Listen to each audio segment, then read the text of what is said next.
এই দোয়াটা শিখে নেন, ইনশাআল্লাহ আপনার জীবনের সমস্ত সংকট কেটে যাবে। আমি নিজেও এই দোয়াটা বেশি বেশি করার চেষ্টা করি। দোয়াটা হচ্ছে, মুসা আলাইহিস সালাম একটা গাছের নিচে হেলান দিয়ে বসলেন, বসে দেখলেন দুজন মেয়ে দাঁড়িয়ে আছে দূরে, পানি নিতে পারছে না, লোকজন পানি নিয়ে যাচ্ছে, ওরা দাঁড়িয়ে আছে বেচারি। মুসা আলাইহিস সালাম গিয়ে বললেন, কি সমস্যা আপনাদের? তারা বললেন যে আমাদের বাবা অনেক বৃদ্ধ মানুষ, আমরা পানি নিতে পারি না যতক্ষণ না আমাদের কম পানি নিয়ে চলে যায়। তো মুসা আলাইহিস সালাম একটু বললাম না, ফিজিক্যালি খুব স্ট্রং ছিলেন, থাকে না বডি বিল্ডার, সামনে গিয়ে কথা বলে সরো পানি দিতে দাও, তখন মানুষ একটু মূল্যায়ন করে না।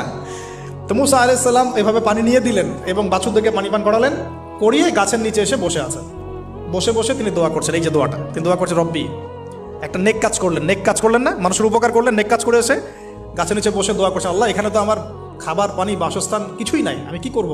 রব্বি ইন্নি লিমা আনজালতা ইলাইয়া মিন খায়রিন ফাকির, রব্বি ইন্নি লিমা আনজালতা ইলাইয়া মিন খায়রিন ফাকির।